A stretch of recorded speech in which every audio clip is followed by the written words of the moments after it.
Welcome to Don't Retire, Graduate, the podcast that asks you what you want to be when you grow up so you can graduate into retirement with purpose and with passion.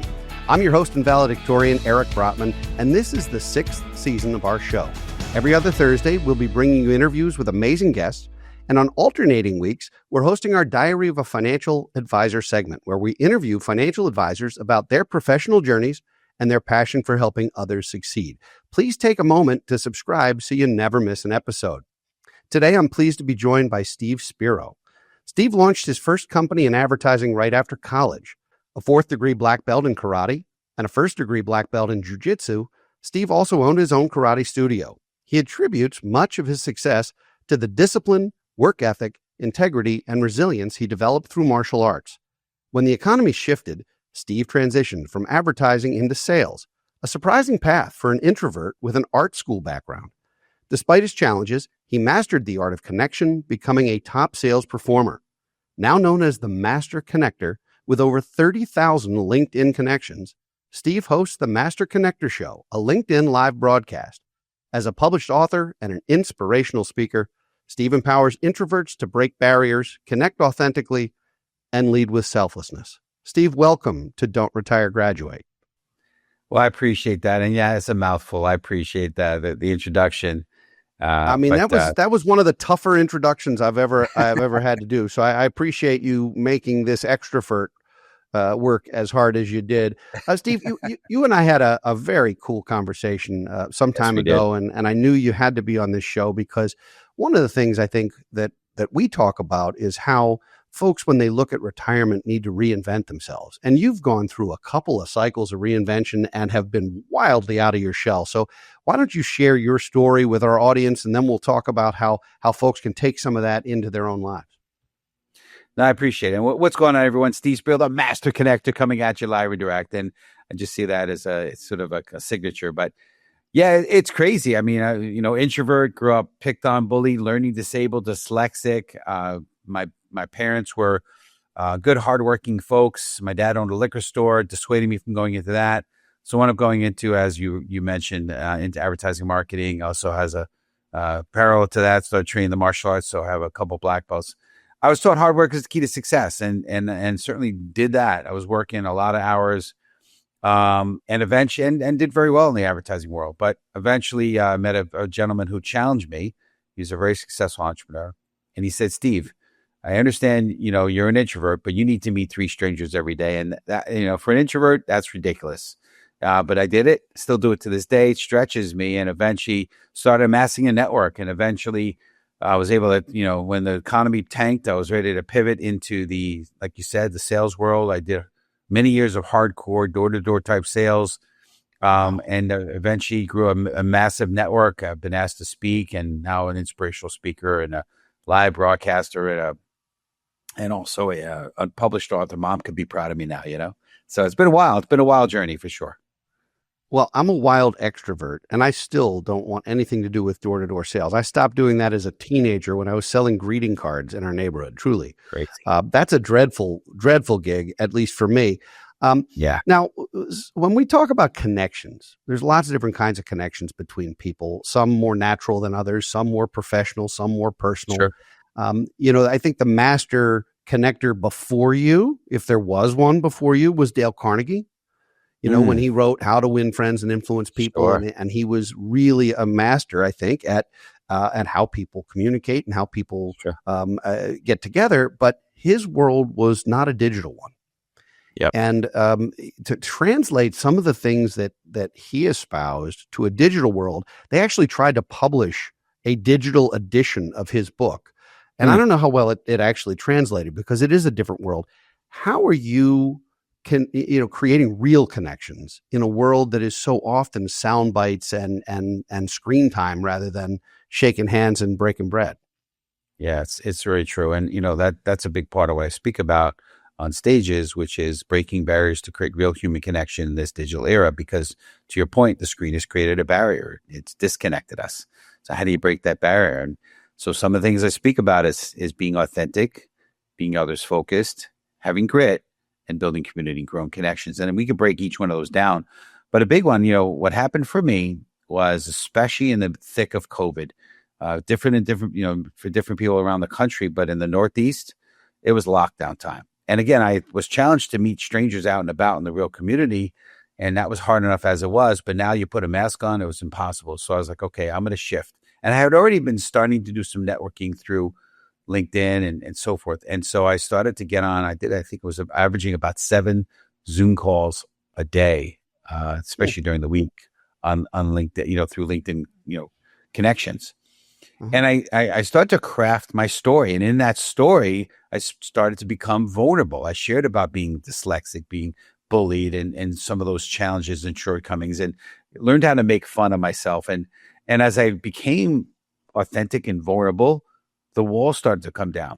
I also saw that being others focused, right? Because as we've now gone past COVID, thank God, the people there's so much, and this is clean, but there's a lot of pitch slapping. That's with a P, pitch slapping going on out there. And people think that every time you get on a call, you're about to be pitched.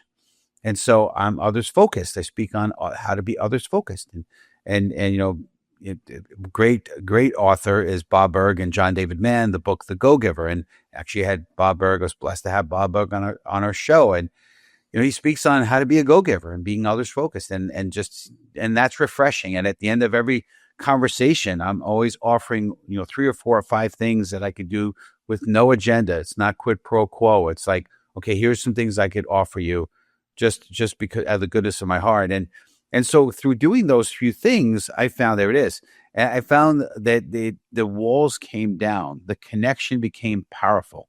Some other things, and I speak about this in my book, but when you do, looking people in the eye on screen, right? I know there's some people that have multiple screens, and, maybe their screen is here. And so they're seeing my face here, but the camera's here. Big mistake. Make sure your camera is where you're looking so that the person feels like you're not distracted. Try to avoid looking down and texting. You may be taking notes. If you are going to take notes, make sure you tell the person, hey, just so you know, I'm taking notes. I'm not answering emails or texting. I'm taking notes. And I've done that on calls. So just little things like that, mentioning their name. These are clues that Dale Carnegie spoke about, right? As a story in the book, he talked about, there was a guy at a cocktail party who was speaking to some high society lady, and he said a couple of words, and she just went on and on and on. And later, a mutual friend, acquaintance, had said to him, hey, she said that you were the best conversationalist she's ever come across. And it was because he basically let her talk. He did a lot of listening. God gave us 2 ears, unless you're a little off, but 2 ears and 1 mouth, right? To listen twice as much as you speak. So just a lot of what Dale talked about in his book is applicable, but it's just cueing it in on the digital world and listening and asking questions. And again, it's not a technique thing. It's a heart thing, and making sure you really genuinely care about somebody. And when they answer your question, go another level after that, and go another level after that, be genuinely interested, lean forward, right? I mean, different things that you can do in the real world, but it's much more exaggerated in the digital world, right? What's your background on your, what's your lighting like on your, if you're going to do digital calls, right? Those things can matter, right? If you look like you're in the witness protection program and you're, because everything is bright behind you and your face is dark. Okay. You got to look at that. So just all those things are big things that help. Well, you did say you're in the Northeast, so that is much more common there than it is in the rest of the country. Yeah, no, I understand that. So when people are exploring the next chapter in their lives at any age, and I'm going through this right now, Steve, so I'm enthusiastically stepping down as CEO of our firm January 1st, and I'm taking on some new challenges, and I'm not retiring. I'm never retiring. I'm graduating for sure, but I'm gonna use this opportunity to learn some stuff from you, as I know I would, and trying to figure out how to get that next act, how to do that next thing, how to find your next passion, while at the same time being about other people. You talked about the go-giver. I mean, ultimately, how often do we hear, "What can I do for you?" And by the way, most of the time that's full of nonsense. Like people say that, like, and what can I do for you today? Like there's nothing authentic about that, obviously. But how do you how do you create your own story, your own narrative, your own opportunity by serving other people in that way? What would you tell someone like me to do, I guess, in that situation, since I'm sitting right here for free advice? Well, I don't say, what can I do for you per se, not being a contradictory person, but Right. I say, how can I be a blessing? What can I do to add value? Right. Because what can I do for you kind of almost still sounds a little salesy, right? Like, Yeah. you know, Oh, in other absolutely. words, That's I why just I told said you it what I that way. do.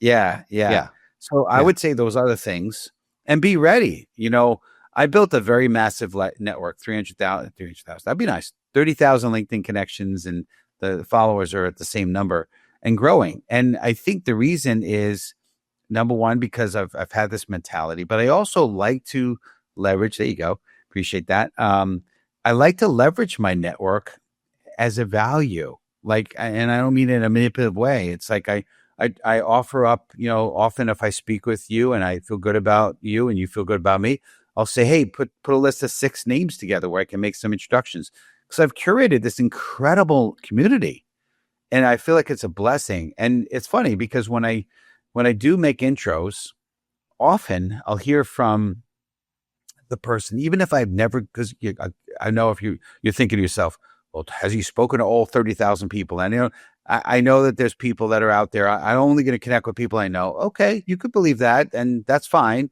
But I was in the advertising industry, and the larger the network, the larger the exposure, the better off you had of maybe connecting with the right person or getting your message to the right person. So if you're going to use LinkedIn as a you know, kind of a resume holder, sure, that applies, maybe. But to me, I've used it as an asset. And so when I make these introductions, here's what happens often. And maybe I've introduced somebody that I have never had a chance to speak. Very often, more than usual, more than you think. I get a message back, you know, when they answer, hey, Steve, thanks so much for the message. It's nice to meet you, Joe. Hey, Steve, by the way, you and I have never connected. We should jump on a call. I really appreciate you doing this. And those are the kind of things that happen. So that's number one is you have an asset. Be ready to share some of those things that you have. I belong in a networking group. I'm often inviting people to my networking group with no hidden agenda, just because I think it's an incredible group. And I feel like it's a great gift I can offer up people. I feel like it's the gift that keeps on giving, right? So just making sure you have things in your toolbox. And I think it's also back to being a heart thing. You know, if you're really legitimately looking to give and serve, and that's truly the nature, people feel that. I think they feel in the upfront, they feel at the end, and follow through with that. So shifting to that 2 ears, concept, other than Van Gogh, I guess, shifting to the 2 ears and listening more than you talk. At networking events, that can be challenging because everyone's trying to have the maybe the loudest voice in the room or to talk to the most people in the room. And I'm not suggesting that was ever my strategy back when I was doing a whole lot of that. But ultimately, I think it's about asking the right questions, the right ways, and getting people to be comfortable. And that requires authenticity. I mean, ultimately, if you ask somebody a question and you're not even remotely interested in the answer, you might as well have walked past them because you're going to do more damage than anything else, right?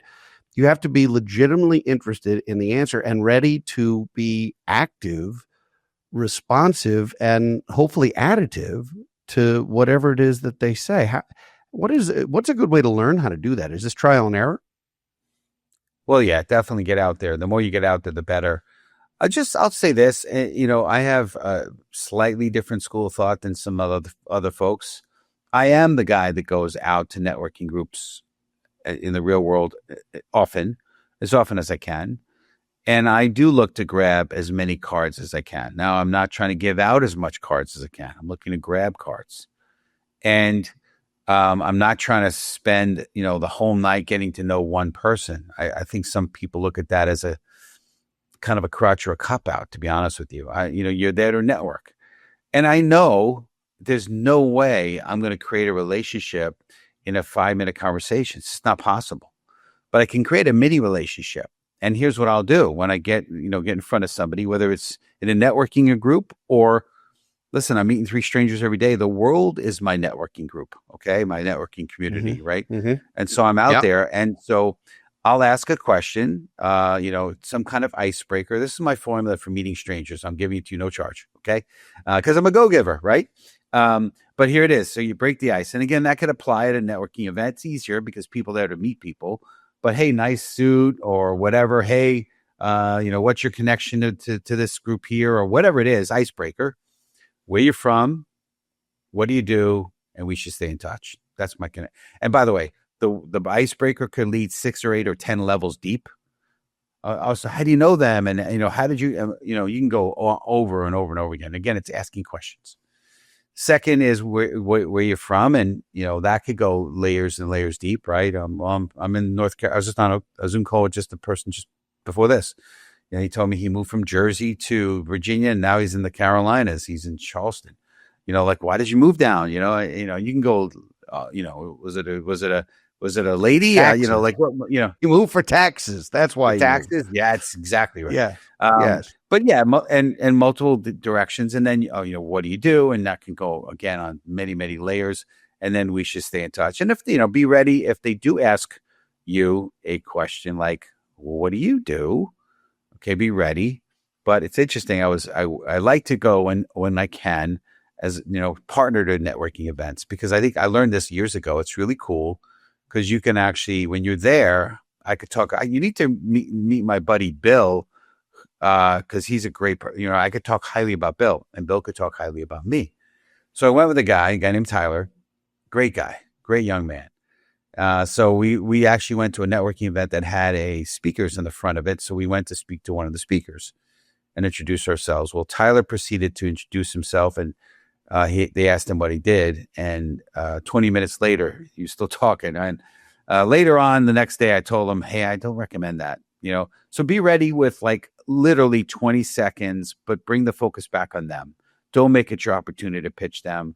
I just say something intriguing about myself. And then I'm like, hey, and when I feel like the conversation is sort of winding down, I might say, hey, yeah, we should stay in touch. I need to go grab something at the bar, or I need to go something at the food, or I got to use the bathroom or whatever. I got to meet somebody over there, whatever it is, be polite, but you should stay in touch and get their contact information and be ready for that. And to me, the secret I've learned in networking, the secret is in the follow-up. You're not going to create relationships there. You just want to make enough of a good impression that they'll want to get on a call with you later. They're like, I really need to meet that guy. There's something special about that guy.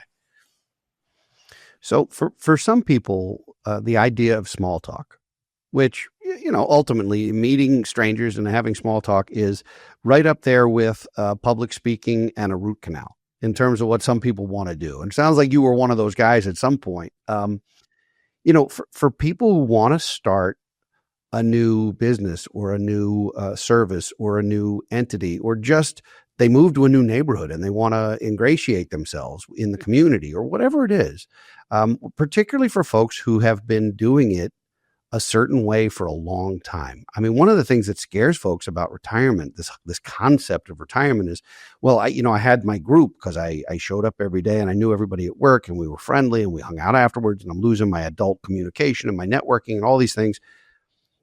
What is it that you could share with someone who maybe has an aversion to that or feels uncomfortable with it, about breaking into a new crowd, a new neighborhood, a new town, a new industry, any of these things? We're talking about reinvention, and people do that a lot of times in retirement. And if they're not comfortable with it, instead they retreat and they don't live very long. It's actually incredibly sad.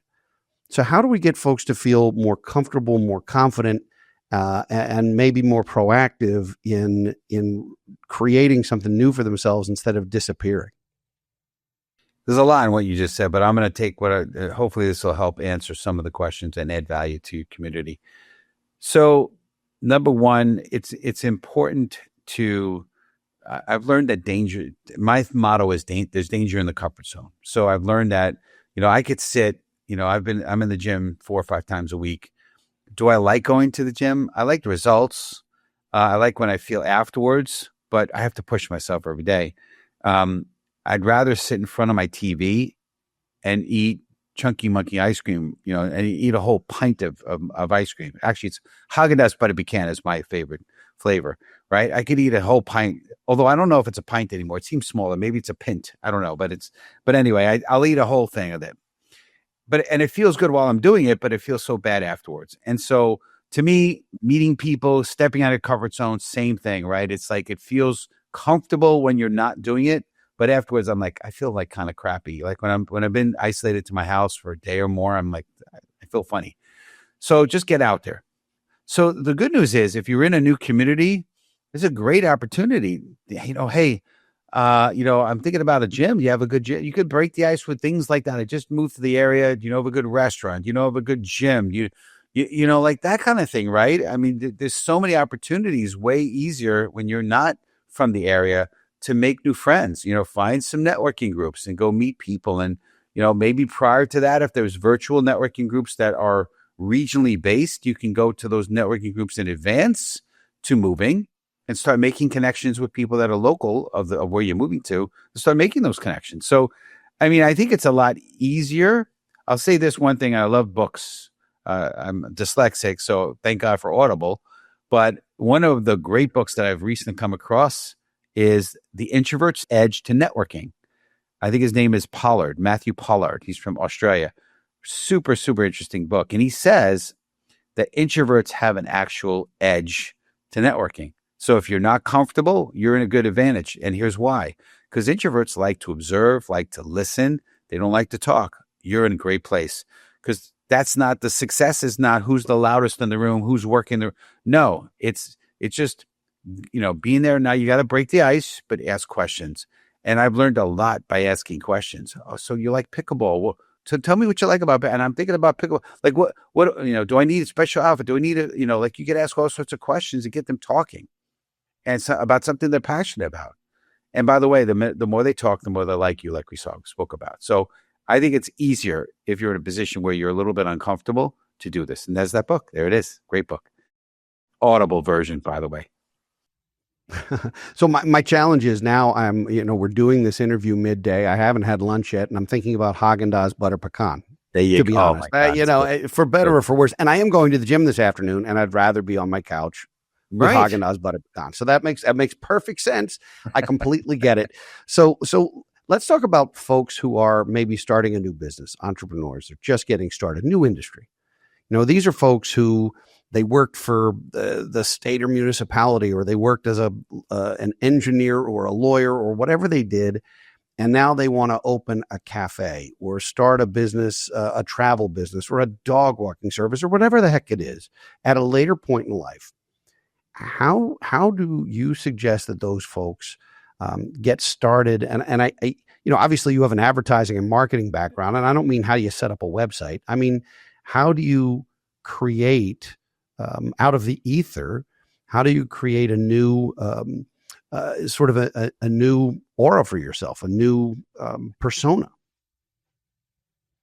So you may or may not like this answer, but I'm going to tell it to you anyway. And I've talked to this about people that are not only in the retirement age, maybe in their 50s, 60s or whatnot, or I've talked to people that are 20s and 30s. It's the same answer. There's such a focus today on the what and the how. And instead, we should be focused on the who and the why. And what I mean by that is there's two great books. One is Start With Why by Simon Sinek. Mm-hmm. And the other one is The Who Not How by, I think it's Sullivan. Two great books for our man in the back there, putting up some images. But great books. And here's the thing. I'll say this, right? If you're listening to this, I'm going to ask you this. What would be an incredible place, someplace out of the country that you like to go to? So we're here in the States. Let's say it's Italy. And I'd say, here's the question, another question. What car do you like? And you might say to me, a Ferrari. And that's awesome. And just so happens Ferrari is Italian. But will the Ferrari take you to Italy? The answer is no. So you need a vehicle, but you need the right vehicle to get you where you want to go. You need a plane. Now, I just got back from Bali and Singapore. I was not passionate about although I did enjoy the Singapore Airlines, I wasn't passionate about the plane that took me there. I was passionate about getting to Bali and Singapore. Make your focus on where, the why, the why, where you're going. And then who do you have in your life to help you accomplish that, to help you get there? Do you have somebody in there? For me, I was fortunate to have a mentor in my life to help be that sort of GPS for me. But again, the focus is on the vehicle. The focus is on the road pet. You can get into a great vehicle and start going on an incredible road. But if you don't know where you're going, you're not going to like where you end up. Okay. So you got to figure out where you want to go. What's the end result? For me, I wrote a life's mission statement, and that really helped me steer how and what, and the what and how in terms of what I wanted to do, which is ultimately travel the world, speak and inspire and be a beacon of light. That's my ultimate mission on this planet. And so that's why I chose what I'm doing, because I know how it's going to help me accomplish that overall arching goal. When did you write that? The mission statement. Yeah. When did you write that? When did you? It was 3 months before COVID hit, believe it or not. It was kind of fortuitous. Yeah. That's when you decided you wanted to fly around the world, right? When you couldn't leave your house? Well, I've always liked this. I've always liked this travel, but I realized I wanted to be. To me, for so long it was always about the things, the material, the wealth, and all that. And that, I'm not going to give it back. We've done well, but when it's all said and done, what I've learned is true success is not how many things, how many pieces of property you have, any cars. It's how many people are better off because you're here. So my mission, I've realized, is really truly impacting people. And that's really, and I started to understand that just before COVID hit somehow. I love that. It's actually understanding our why is one of the reasons why we do what we do for a living. And it's an important message. Now you're looking to do some speaking gigs around not just the country, but around the world. How are you approaching that? How are you landing those opportunities? What can our audience who hears you and says, "Oh my gosh, I got to hear more from this guy"? How do they get in touch with you? How do they? What could our audience do to be a blessing for you, sir? Well, I appreciate that, and I'm not on here for that, but I appreciate it. So yeah, I mean, I'm on. I'm really shouting from the rooftop my message, which is, we should all be the light. And so that's really my message for people is, in fact, when I end my Master Connector show, I usually have a little story and I tell, and I say, hey guys, we need to be the light. Right. And so that's really it. So if you're behind me in my cause, I hope you are. Number one, you should be the light. Number two, if you know anyone, two areas that seem to be a strong place for me to get hired for speaking. Number one is directors of sales companies that are looking to put on large sales conferences, looking for a keynote. I've got, as we talked about, a very extensive background in traditional hardcore sales, so I can help in that realm as an introvert. And then the other group is people that are typically introverted, that like the engineer types that would rather stay in front of a computer than talk to other people, but they know they need to be able to learn how to connect better.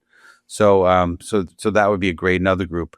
But also event planners that are putting on conferences and events, and they're looking for speakers. Those are great people for me. And yeah, you can go to the master-connector.com website, or stevespiro.com is another place you can go, or master-connector.com. So spiroglobal.com, spiro-global.com, master-connector.com, and then stevespiro.com.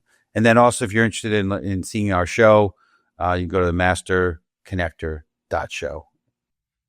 I'm looking forward to being a guest on that show. You were nice enough to invite me. Have you on. That's going to be a lot of fun, because it's always fun to be in the hot seat. And today you've been in the hot seat for me, and I appreciate that.